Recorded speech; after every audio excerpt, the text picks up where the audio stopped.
Hello friend, आज हम आपको सावन मास की एकादशी व्रत कथा और ये कब है इस बारे में बताने जा रहे हैं। तो चलिए कथा को शुरू करते हैं। साल में दो पुत्रदा एकादशी आती है, एक सावन माह में और दूसरी पूष माह में। सावन माह में आने वाली पुत्रदा एकादशी का हिंदू धर्म में बहुत अधिक महत्व है। यह व्रत विशेष रूप से उन दंपतियों द्वारा रखा जाता है जिन्हें संतान की इच्छा हो या जिन महिलाओं को संतान प्राप्ति न हो रही हो। उन महिलाओं के लिए यह व्रत पुत्रदा एकादशी का बहुत ही श्रेष्ठ व्रत माना गया है। इस व्रत को करने से संतान की प्राप्ति भी होती है और संतान की रक्षा भी होती है। पुत्रदा एकादशी व्रत मानसिक शांति, घर में सुख शांति और पुण्य प्राप्त करने के लिए रखा जाता है। इसी के साथ जानेंगे कि पुत्रदा एकादशी का व्रत कब रखा जाएगा, 5 या 6 अगस्त। और व्रत के नियम क्या हैं, पूजा का शुभ मुहूर्त, संपूर्ण नियम और व्रत में क्या खाना चाहिए और कौन कौन सी चीजों से परहेज करना चाहिए, ये सभी जानकारी हम इस वीडियो के माध्यम से जानेंगे। सावन मास के शुक्ल पक्ष की एकादशी, इसे सावन पुत्रदा एकादशी कहते हैं, जो 5 अगस्त को पड़ने जा रही है। पुत्रदा एकादशी का व्रत संतान प्राप्ति के लिए रखा जाता है। यह व्रत बहुत ही फलदायी माना गया है। इस एकादशी की तिथि की शुरुआत हो रही है श्रावण शुक्ल पक्ष की एकादशी 4 अगस्त को सुबह 11:41 पर, 5 अगस्त को दोपहर 1:12 पर समाप्त होगी। ऐसे में उदया तिथि के अनुसार व्रत 5 अगस्त को रखा जाए, यानी 5 अगस्त दिन मंगलवार को व्रत रहेगा और इसी दिन मंगला गौरी व्रत भी रखा जाएगा। एकादशी तिथि पर जो लोग चावल नहीं खाते हैं, जो कि नियम है, तो उसके लिए भी एकादशी 5 अगस्त को ही रखी जाएगी। जो लोग व्रत करते हैं एकादशी के दिन, उन्हें व्रत भी 5 अगस्त को ही करना है, क्योंकि यह द्वादशी वेदा भी है। उदय के समय दूसरा इस दिन द्वादशी भी आ रही है। दोपहर को एकादशी समाप्त हो जाएगी और द्वादशी का वेद माना जाएगा। द्वादशी वेद जो व्रत है वह शास्त्रों में श्रेष्ठ बताया गया है। 5 अगस्त को श्रावण पुत्रदा एकादशी रहेगी।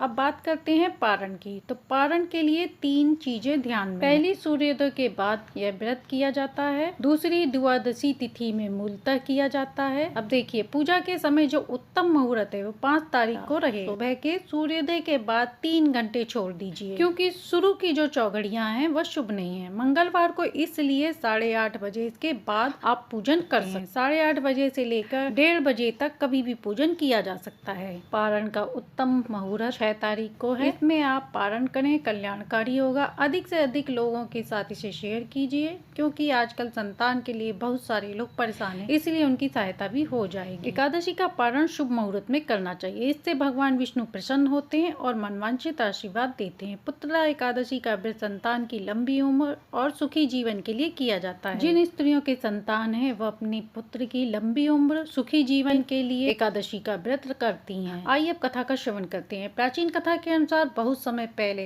चौकड़िया नगरी में तेज बहादुर और उनकी पत्नी रहते थे। वह बहुत ही धार्मिक और दयालु थे, लेकिन उनके कोई संतान नहीं थी, जिस कारण वे लोग बहुत दुखी रहते थे। समाज में भी उन्हें तिरस्कार झेलना पड़ता था। दंपति ने कई उपाय किए, यज्ञ किए, तीर्थ यात्रा की, लेकिन कोई लाभ नहीं हुआ, जिस कारण वे अपने जीवन से हताश और निराश हो चुके थे। तब उन्होंने एक दिन अपने जीवन को समाप्त करने का सोचा और एक दिन वे वन में आत्महत्या करने के लिए विचार करके निकल। वहाँ उन्होंने कुछ ऋषियों को देखा जो एकादशी का व्रत कर रहे थे। ऋषियों ने उनसे कारण पूछा तो उन्होंने अपनी दुख भरी सारी कथा उन्हें बता दी। तब ऋषियों ने उन्हें बताया कि आज पुत्रदा एकादशी है, तुम व्रत करो और भगवान विष्णु की पूजा करो, तुम्हें पुत्र की प्राप्ति अवश्य। दोनों ने श्रद्धा से व्रत किया। दोनों ने श्रद्धा से, भक्ति भाव से भगवान विष्णु से प्रार्थना। कुछ समय बाद उन्हें एक सुशील, योग्य और तेजस्वी पुत्र की प्राप्ति हुई। दंपति बहुत खुश हुए और जीवन सुख पूर्वक बिताने लगे। जो भी महिलाएं इस दिन श्रद्धा भक्ति भाव से संतानहीन हैं, वह सच्चे मन से इस व्रत को करती हैं तो उन्हें संतान की प्राप्ति अवश्य ही होती है। यूँ तो सभी एकादशी का अपना अलग ही महत्व है और सभी एकादशी में नारायण की पूजा की जाती है। एकादशी किसी एक कर्म के लिए नहीं बनी है, कोई मुक्ति के लिए, कोई लक्ष्मी के लिए और कोई मनुष्य बैकुंठ की प्राप्ति के लिए, कोई पुत्र के लिए, कोई संतान प्राप्ति के लिए, कोई धन वैभव की प्राप्ति और कोई संपत्ति की प्राप्ति के लिए और कोई ऐश्वर्य की प्राप्ति के लिए इस प्रकार सभी एकादशियां अपना अलग अलग महत्व रखती हैं। सावन मास में पड़ने वाली एकादशी का अपना अलग ही महत्व होता है। एकादशी कथा जो भगवान श्री कृष्ण द्वारा महाराज युधिष्ठिर को सुनाई जा रही है, अब उस कथा का श्रवण करते हैं। द्वापर युग में एक बार महाराज युधिष्ठिर ने श्री कृष्ण जी से पूछा, हे केशव, कृपया करके यह बताइए पुत्रदा एकादशी की क्या विधि है और उस दिन किस देवता की पूजा आराधना की जाती है। तब भगवान श्री कृष्ण बोले, हे धर्मराज, आपका प्रश्न बहुत उत्तम है। ये सभी पापों को हरने वाली एकादशी है। इसमें समस्त मनोकामनाएं तथा सिद्धियां प्राप्त होती हैं। इसमें भगवान नारायण की पूजा होती है। इस प्रकार समस्त संसार में पुत्रदा एकादशी के समान कोई दूसरा व्रत नहीं है। पुत्रदा एकादशी का अर्थ है पुत्र देने वाली, अर्थात यह व्रत निसंतान लोगों को संतान प्रदान करने वाला। हे राजन, अब मैं आपको पुत्रदा एकादशी के महत्व से जुड़ी एक कथा सुनाता हूं, जिसे ध्यान पूर्वक श्रवण करो। एक समय किशोरपुर नामक नगरी में सम्राट नामक राजा राज्य करता था। उसकी पत्नी का नाम शक्ति था। राजा के पास धन, वैभव, राज्य आदि किसी प्रकार की कोई कमी नहीं थी, परंतु उसके कोई संतान नहीं थी। इस कारण राजा और उसकी पत्नी दोनों चिंतित रहते थे। राजा यह सोचकर चिंतित रहते थे कि हमारे लिए पिंडदान कौन करेगा। बिना पुत्र के पितरों और देवताओं का ऋण कैसे चुकाऊंगा। अवश्य ही मैंने पिछले जन्म में कोई बुरे कर्म किए होंगे, इसलिए मेरे पुत्र नहीं है। राजा को इस प्रकार चिंता में डूबा देख रानी शक्ति भी हर समय चिंतित रहने लगी। एक दिन चिंता में इतने मगन हो गए राजा कि उन्होंने अपने प्राण त्यागने का निश्चय किया, परंतु आत्मघाती को महापाप समझकर वह अपना अश्व लेकर सोच विचार में डूबे हुए जंगल की ओर चले गए। वहां अनेक प्रकार के पशु पक्षियों, पेड़ पौधों को देखते हुए राजा आगे चलते जा रहे थे। वन में राजा ने हाथी को अपनी मादा और बच्चों के साथ घूमते हुए देखा। हिरण को भी अपनी मादा और बच्चों के साथ घूमते हुए देखा। यह देखकर राजा सोच में पड़ गए कि मैंने कई यज्ञ किए, ब्राह्मणों को भोजन कराया, फिर भी मुझे निसंतान होने का दुख प्राप्त हुआ है। मैं क्या करूं? ऐसा सोचते हुए इस प्रकार घूमते घूमते आधा दिन व्यतीत हो गया। राजा भूख प्यास से व्याकुल, पानी की तलाश में वह भटकते हुए एक सरोवर की तरफ गए। उस सरोवर में कमल पुष्प खिले हुए थे तथा बतख विहार कर रही थी। राजा ने नजर घुमाकर देखा तो सरोवर की एक ओर मुनियों का आश्रम बना था। उसी समय राजा के दाएं अंग फड़कने लगे। राजा ने इसे शुभ संकेत समझा और घोड़े से उतरकर उन्होंने ऋषियों के आश्रम में गए। आश्रम में पहुंचकर राजा ने ऋषियों को प्रणाम किया, वहां बैठ गए। राजा को देख मुनि ने पूछा, हे राजन, आपकी क्या इच्छा है? तब राजा ने कहा, महाराज, आप कौन हैं और यहाँ किस लिए आए हैं? कृपया कर मुझे बताएं। तब ऋषि बोले, राजन, आज से 5 दिन बाद संतान देने वाली पुत्रदा एकादशी है। हम विश्व देव हैं और इस सरोवर में स्नान करने के लिए आए हैं। यह सुनकर राजा बोले, महाराज, मेरे कोई संतान नहीं। यदि आप मुझसे प्रसन्न हैं तो मुझे पुत्र प्राप्ति का वरदान दे। यह सुनकर मुनि बोले, हे राजन, श्रावण मास की एकादशी का नाम पुत्रदा एकादशी है। यह निसंतान को संतान प्राप्त कराती है। आप अवश्य पुत्रदा एकादशी का व्रत करें